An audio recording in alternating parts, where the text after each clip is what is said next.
Sometimes it's really hard to believe that we are where we are today when you consider where we came from. But then again, we manifested it all. So we thank the Creator for His blessing, and also for besties in business.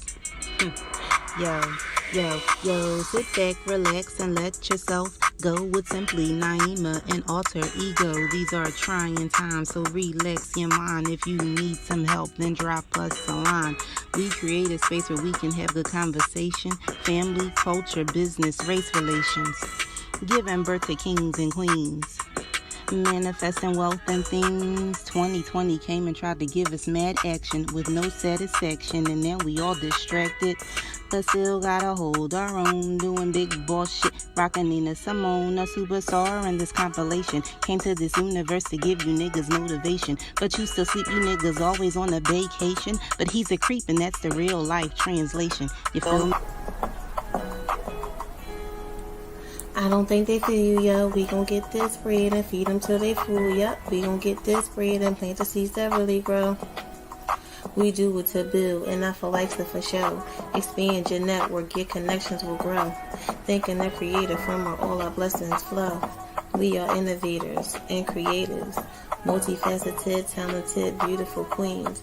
Most of all, confident and conquering dreams. Besties, gang gang.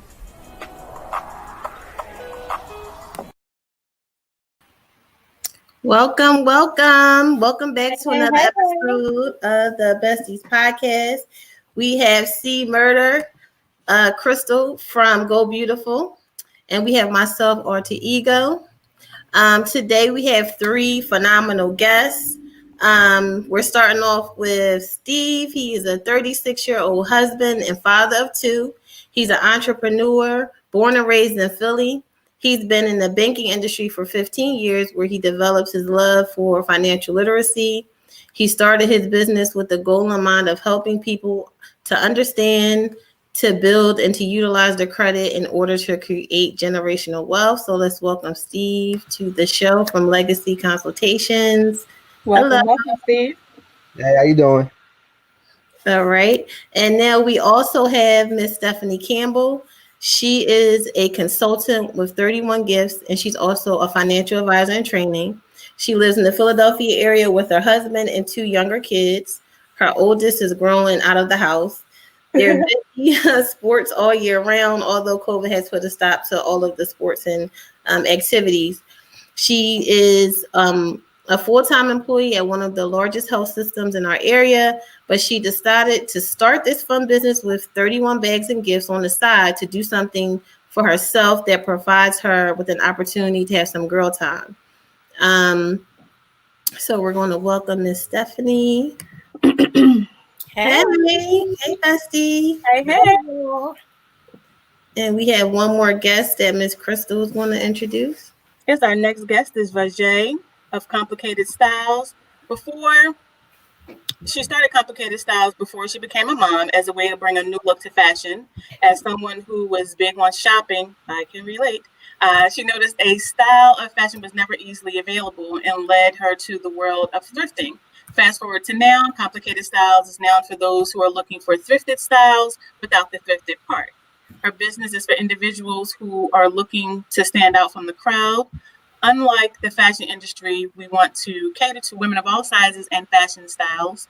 Not only are they taking over fashion, but they are also breaking into hair and skincare with their new product, The Stuff, and their handmade and poured candles.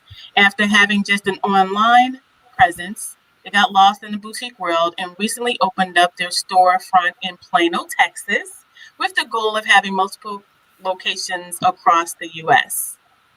Welcome, Vajay. Hello. All right, guys. So we're going to get started. We're going to we just ask that you introduce yourself a little bit. Tell us a little bit about yourself, your business, and why you got started. Whoever wants to go first, just jump right in. I'll go first. My name again, Rajay Kennedy. I'm actually from Anchorage, Alaska. So I was born in the biggest state, but the smallest place. And of course, Complicated Styles is actually a clothing brand that I'm building again from the floor up. And it's just something I want to pass down to my boys because after losing my mom, it's really hard to be in a world where you don't have money pretty much. So I'm trying to make sure I have that passed down to them. So when I'm gone, they still have something to live for. Mm-hmm. Okay, awesome. Stephanie? So, question. All right, I'm joking. All right. So I am, like I said, I work full time doing medical coding stuff, but I needed something to do outside of that because I needed something that would get me out of the house because I work from home for the last maybe like 15 years. So I needed something that would like get me out. So doing a 31, first of all, I was using those products. They're like storage totes and stuff like that. So I've been using those products for like 7 years. I'm like, all right, well, I might as well just join the business. That will get me a discount. And then it will get me out there to do some girl time, do home parties and, stuff like that. So I've been doing that for 2 years. And so rewind to 6 years ago, one of my best friends had joined this financial services firm. And she kept asking me, well, why don't you join? And I'm like, oh, no, I don't know how to sell nothing. No, I can't do that. So fast forward to now, after doing the 31 business for 2 years, I was kind of like, oh, well, maybe I can sell. And I was like, all right, well, I have already been a client of the financial services stuff. I needed something either different from medical. I'm tired of hearing of COVID. The bags were, they're selling, but I needed something that was a little more, something to challenge my brain. I needed to learn something else. So all this financial education that I'm getting with my new side gig has been teaching me a lot, and I'm able to teach other people, which has really been rewarding, helping other families learn how to be, financially set, and with the whole life insurance stuff and everything has been great. And it's something that I can actually build the business and leave to my children. I can't leave I can leave the 31 business to my children, but it's a little more, the financial aspect of it is a little more beneficial than bags. I shouldn't say it like that, but I love, y'all know what I'm trying to say. I don't know what you're saying. I would get in trouble. But yeah, so both of those companies I can leave to my children, but and I am a, what do they call it? I'm not only a client, but or whatever. I use the stuff too. So that's what made me start. And that's awesome. The best way to sell products is if you're already a product of the product. It's easier to sell because you're not trying to make something up to get people to sell. Let's go, Steve. Why'd you start your business? Tell us about your stuff. Yeah, I've been in banking for 15 years. I've seen people with phenomenal credit. They didn't know how to utilize it. I've seen people come in with terrible credit and they thought that was the end, that they just could never fix it. I could help, I could guide them along the way and tell them what to do, but I was never able to fix it for them working at the bank. I was talking to somebody one day about, and he was, damn, I should pay you for this. I was like, yeah, you're right. So I went out, I got my certifications, just started learning the ins and outs of credit. It's more than just credit repair. It's, credit education. It's a financial literacy. It's about building generational wealth. One thing I tell my clients, when I don't ever want to see you in this position again. Next time, after your credit's fixed, next time you talk to me, it's like, yo, you know what?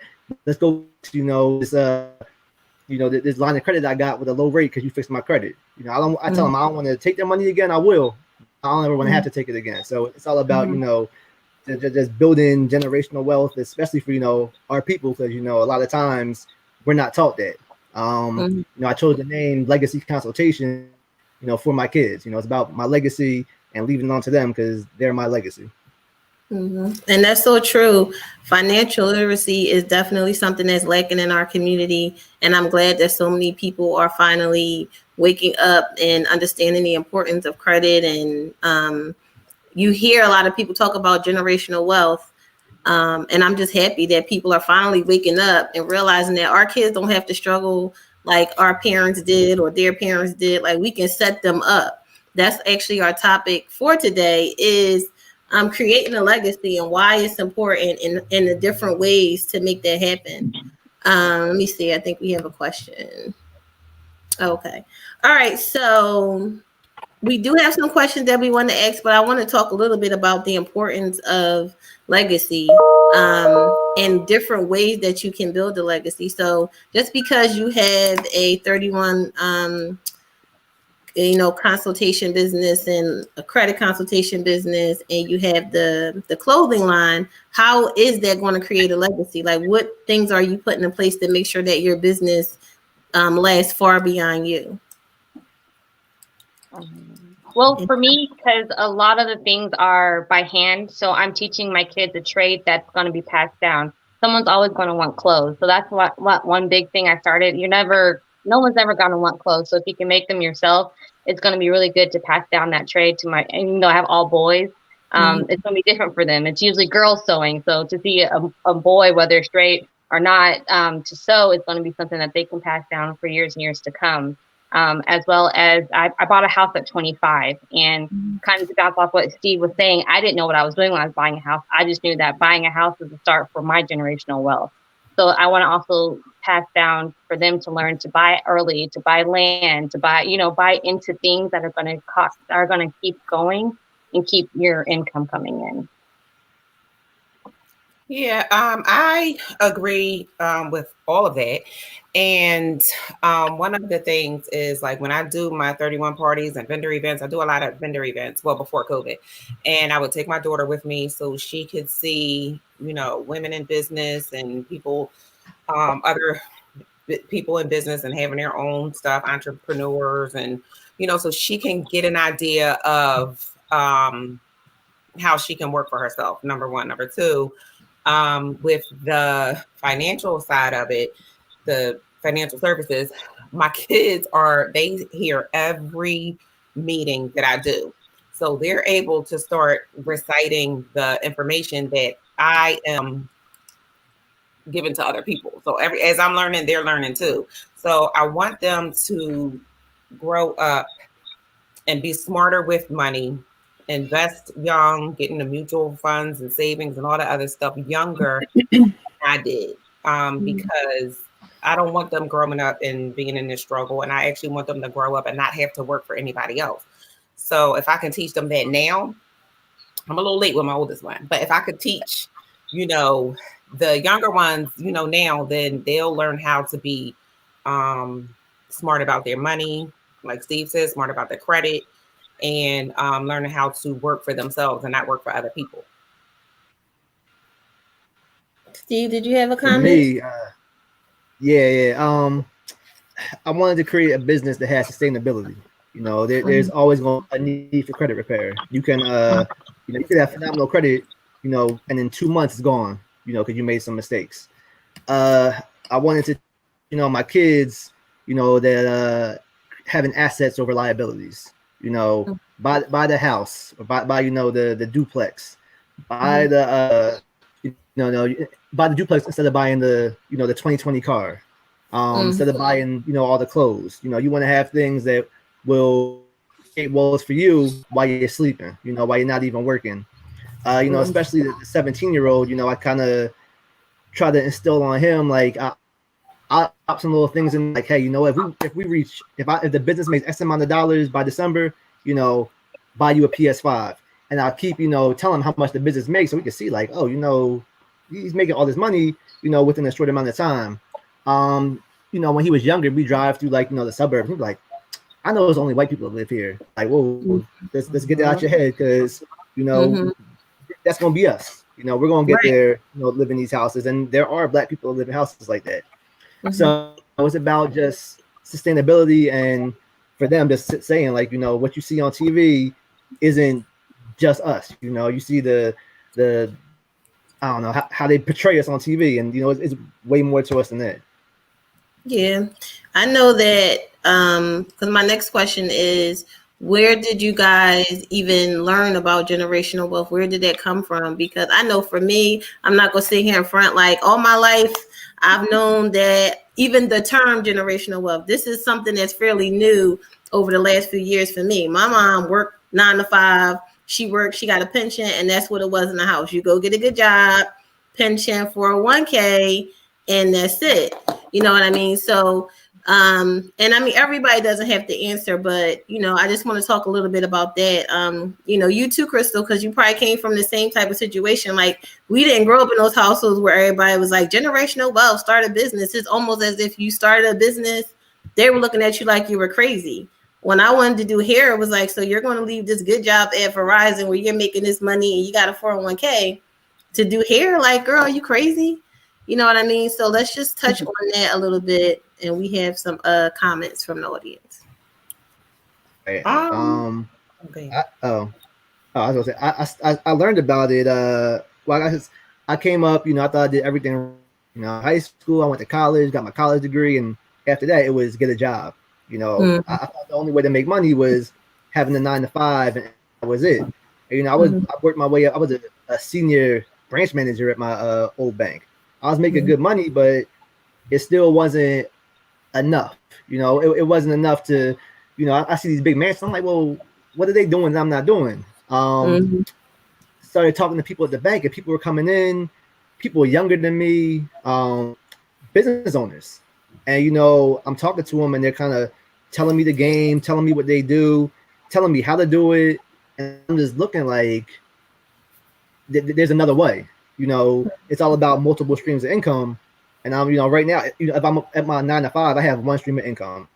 I only make as much as the hours that I can work, and there's no possibility of making more than that.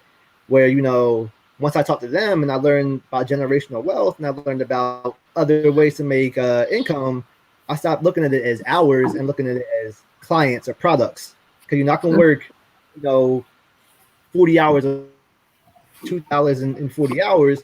Or I can, you know, instead of looking at like at that, look at how much I can make by selling, you know, 40 products and 40 consultations. Right. And I do my mind. A mindset shift. Exactly what it was. Kirsten, did you have a comment? Well, you know, in our household, well, my grandparents, as I was younger, I was raised by my grandparents, and my grandfather, my grandmother was a retired nurse. My grandfather was retired from the Navy, but he had a garden. So it wasn't so much that they worked and we were taught something different as far as having our own. We were always encouraged and always told to have our own. We had to work, but to stay in his house past 18. We either had to work or go to school, but we could not be in there not doing anything. And if we weren't working, he took us to the garden with him. So that was work. I don't know if y'all know anything about a garden. Shucking, picking them, snapping the leaves, peeling that watermelon, and he fished. He fished every deep sea fishing was on Wednesdays, and he would come home with coolers of fish that we had to, you know, I know how to fillet a fish. Know how to scale a fish. He would give the sharks down to the Jamaican woman down at the end of the corner. She took all the shark. But he always taught from just being a child, it was giving back to the community and taking care of each other on the block because everybody wasn't able to work. Everybody couldn't afford food. And I don't know, back then, I didn't know anything about food stamps or being on government assistance, but a lot of people from my grandfather's generation did not want the handout. So that's why he gave his fruits and vegetables from the garden and his fish out to the neighborhood. And when I joined the Army, and that was because my dad said he wasn't paying for school, so I had to do something. And Uncle Sam was like, "We got you, girl." And I was like, "Okay."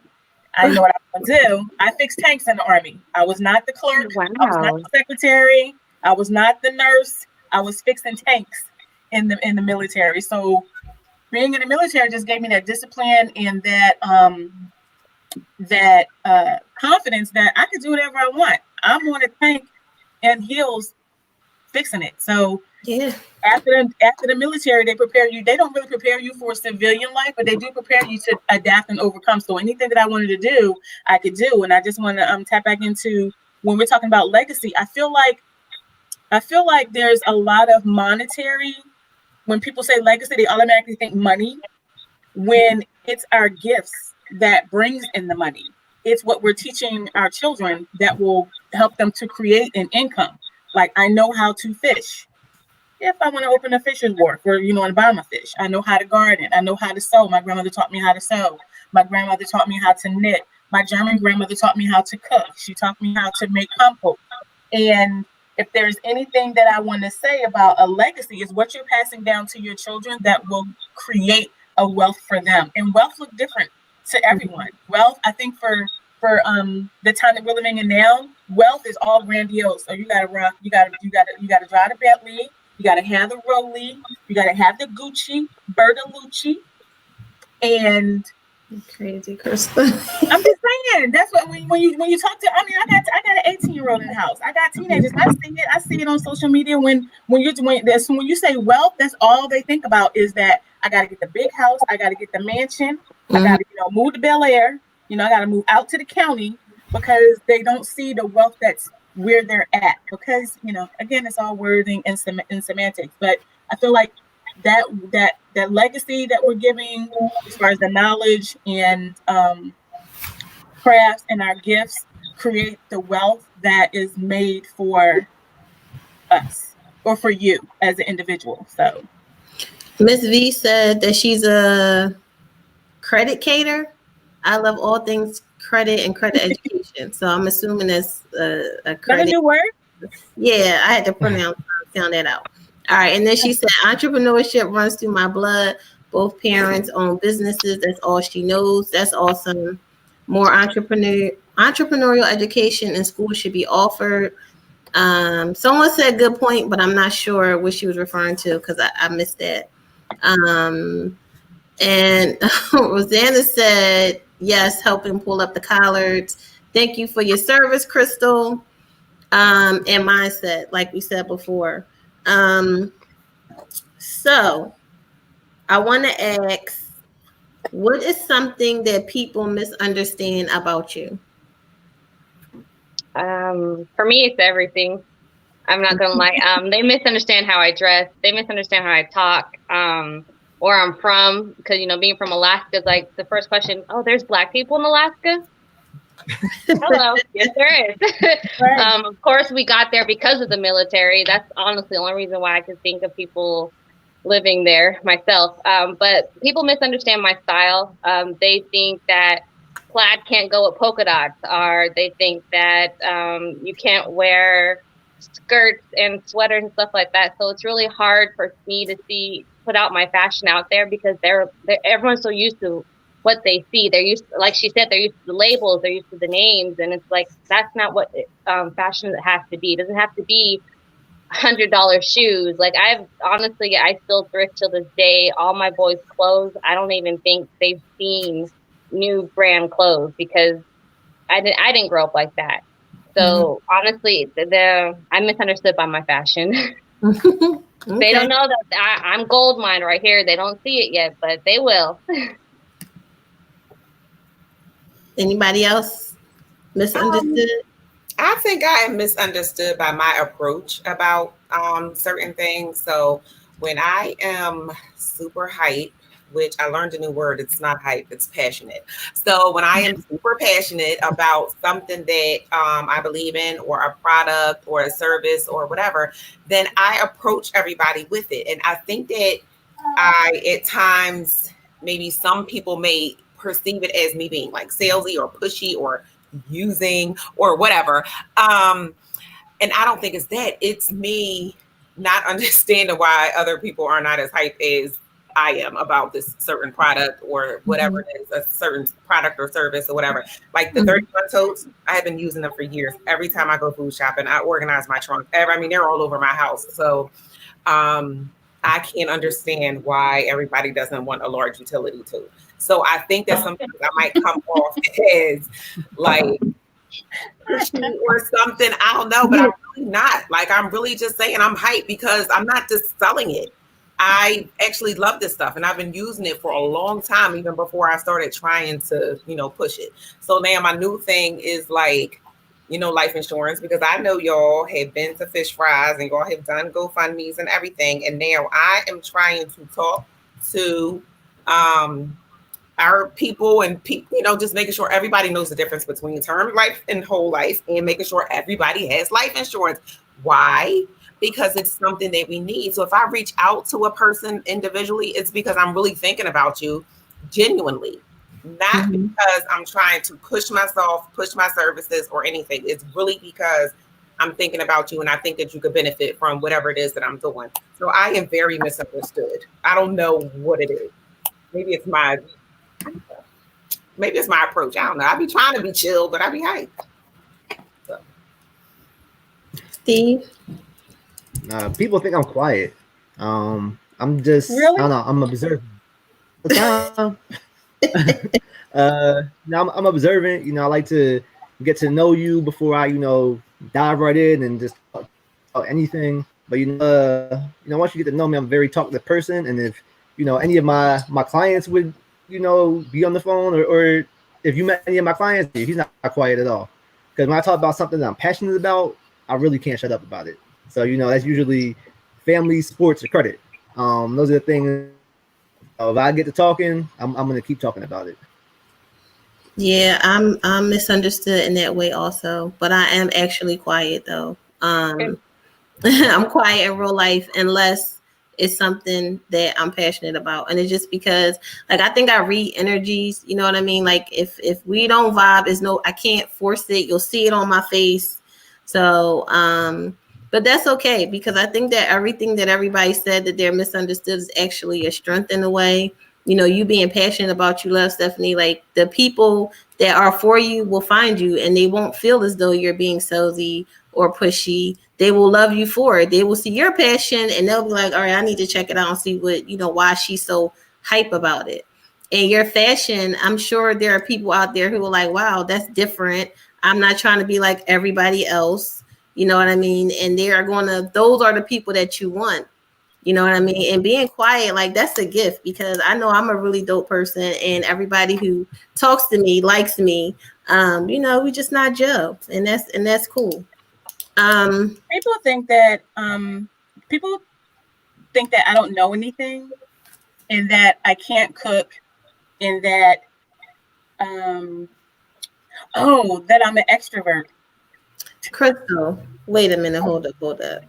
I'm serious. Cook. I'm serious. They think my food. They think my food. They think I order the food. They think I order the food and take a picture, right? And they think I don't know anything. I don't know. I guess it's because I don't say a whole lot. When people are really convinced in their ignorance, I don't say. I just smile, and they're like, "Oh, she's not saying anything, so she must not know anything." So, yeah, I need to learn how to do that. It's a skill I learned in the military. Believe it or not. Yeah. Right. And then I'm an extrovert because I can operate on the level, and that's adapting and overcoming. When you're out in public, you have to adapt to the people. But if I could, this quarantine, if we did quarantine the way China did quarantine, where everybody was in the house, you weren't allowed to leave, I would be amazed, balls, fantastic. Totally love it. Yeah, I'm fine with being in the house. I'm cool with that. So Elena, she says she's already interested in your fashion. So I'm putting your link up again. Do you have anything that you could show us? Are you wearing something? I'm wearing something of my own right now. I don't know if you guys can see it. It's like a little sweater. But I'm not at my gallery today, so I don't have anything here. No. Okay. That's bad. That's really bad. I'm trying to think. You would think I'd have something in this closet, but y'all don't want to see in there. All right. So Stephanie, you want to tell us what's the difference between term and life? You said that that's important and that people should know that. Yes. It doesn't have to be that in depth. And I ain't mean to put you on the spot. I know, right? I gotta get my notes. I told you I'm in training. You should do what I do. I said term is TERM and whole is HOLE. Or the other whole. Whole. HOLE.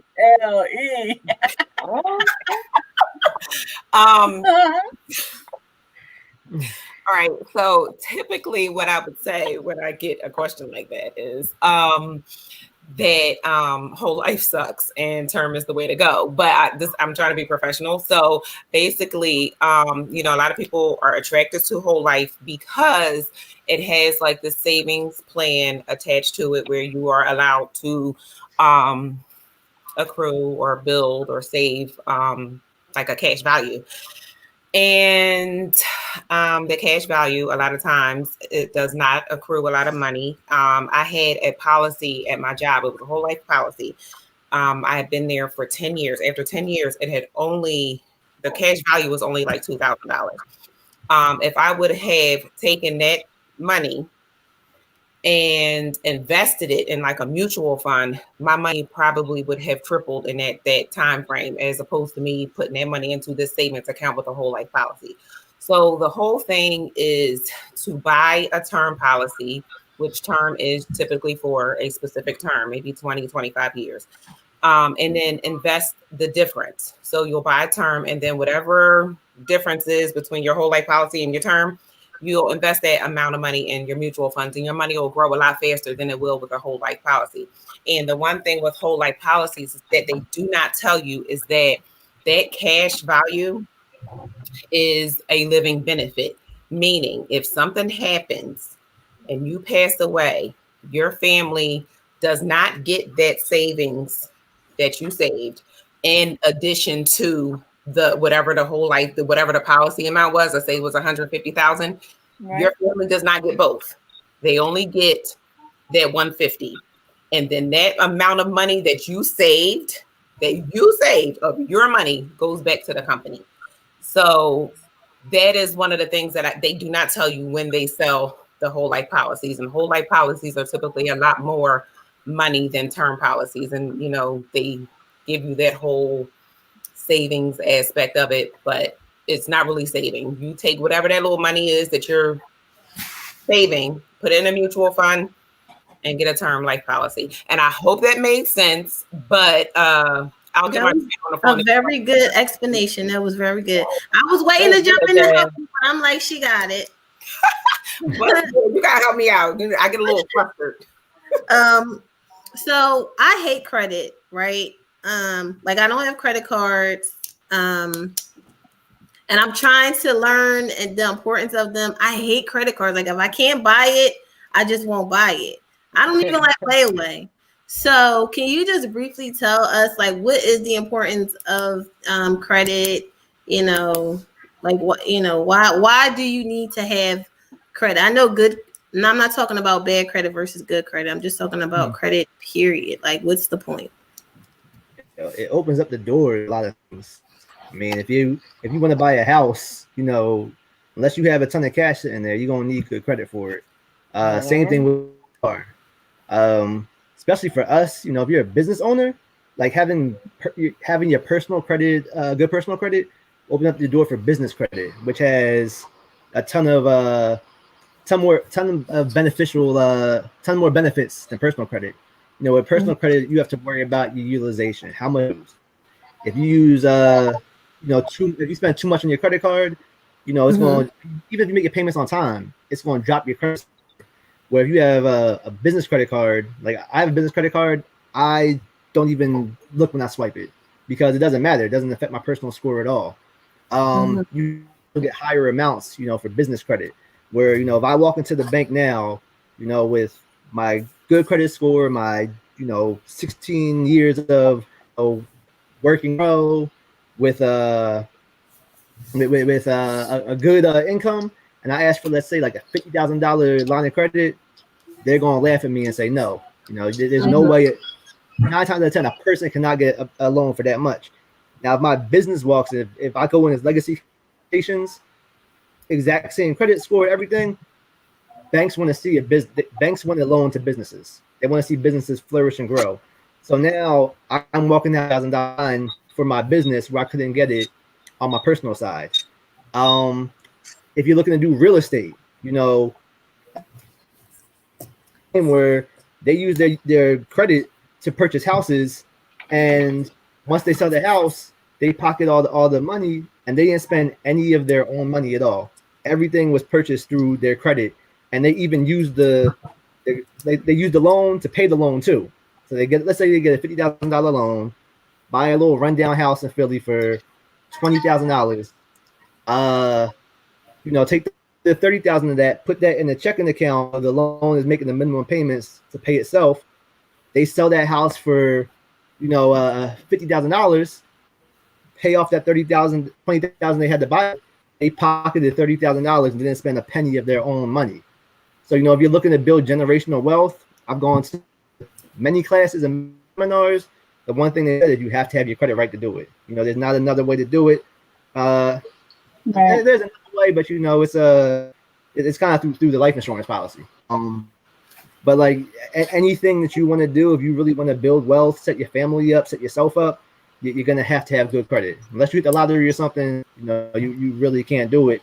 And I mean, even if you're not trying to think on that scale about like your business or buying houses, just your personal stuff. You don't like using credit cards, which I get. I was that way before, but the other people who have to use credit cards to get by, they're working check to check. There's other people who, they use the credit cards for the benefits where, I have my credit fixed. I can go to Vegas, my plane ticket's paid for, my hotel is paid for, everything is comp because I'm using my reward cards and my cashback cards, and there's so many perks that you can have with it. You just have to kind of learn the game and learn the system. So I mean, it opens up the doors to a lot of things. Now, Erin said it did make sense, Stephanie. She said it did make sense. Thank you for that term versus whole. And someone from YouTube said, as sad as it sounds, life insurance is a great investment. I do have a little bit of different opinion when it comes to term and whole life, but I think you guys explained everything. Everybody seems to understand. Crystal, did you have a question, a comment before I ask my next? I was just saying I have way too many credit cards. And I just, because they offer such great deals, and my flights are always free, my stays are always free. And next thing I know, here comes another card with 10,000 points. And all I see is I'm taking flights, but my girls cheer too. So, the travel does help, but he's definitely right. Steve is definitely right. When we had this conversation in the finance class I took a couple years ago, and they were the presenters that came were from Dave Ramsey, as far as getting out of debt. And there was this whole thing that, between, clear people and us, and how clear people don't always need credit. They view credit very differently, and because they use their credit very differently. And for us as African Americans, we're not talked to or talked about or even have the same language when it comes to credit. Just automatically, credit is bad. Don't use a credit card. Don't do that. And that's because, I guess years ago, we weren't allowed to have them. But when it comes to, for us, we need credit to, one, build credit worthiness. Sure, you look really good at the banks when you have great credit and they're extending more lines of credit, and also in society, credit, there's nothing you can't really do without credit. They run your credit report for everything, and in order for you to have a good credit score, you need to build credit. You just don't automatically go to Experian, and I said that with an attitude. We'll talk later. TransUnion and Equifax, they all run your credit, and they all run it differently. And when the creditors, when you want to buy a house, when you want to rent a car, cell phone, cable, there's nothing there you really can't do in just for the basics of living where they do not run your credit. And depending on your credit score will depend on how much down payment you got to put, how much your deposit is, how much your interest rate is. Mm-hmm. So I'm with you, Steve. I still get credit, but we're gonna get you some credit, Khadijah. I don't care what you say. We're gonna get you some credit, okay? Credit cards. We're gonna get you some credit. What you want? American Express, Discover, Visa? I don't want a gas card. Huh? That's how my dad taught me. Get a gas card and only pay it for gas. All right, I could do that. A gas card. All right, so who's the most influential person in your life? Oh man.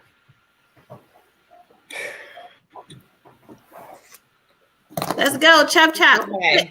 Quick. For me, Ooh. Yan can cook. Who? Yan can cook. Yan can't cook. I don't know what that is. It was a cooking show way back in the 80s. It was the only thing we were able to watch over in Germany. And he taught me everything. He broke my he broke me into cooking. Okay. Yan can cook. Google it.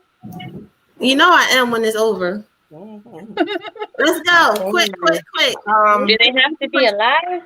No. Oh, then it'd be my mom. Aw. Man, and I know that's like typical, but the way that woman worked and the stories that she's told, I mean, she would tell me about stories where she had to wear her sister's underwear because they, you know, they just didn't make enough money. So when I say my mom, and she was a hard worker, and looking back, like after she passed, I just found out so much stuff. I'm like, wow, how did she do it? So it definitely has to be her. So mine is my niece, and I know like she's supposed to look up to me, but she's my hero because she has been through a lot of stuff in her life, and she has managed to like beat every odd. Like she went to Temple, graduated. When she went to Temple, she was living on her own, taking 5 classes and working 3 jobs. So when I think about possibilities and being able to do this, I can't do that or whatever, I think about her. And she made it work. And now she's in law school. She has 1 more semester left, and she is just amazing, right? And she is the only one out of all of my older children that listen to me about keeping her credit right. She's the only one. Like the son doesn't listen to me, except for my niece, and she's just my hero. Like who takes 5 classes at Temple and works 3 jobs? But anyway, my baby. Sorry.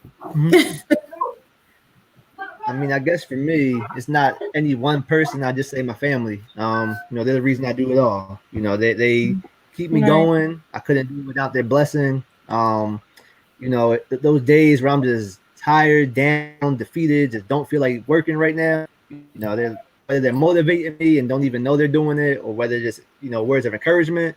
You know, just them. It's all about them.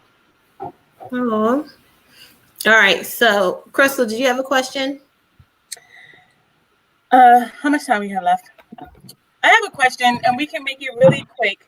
If you what was the best moment in your business?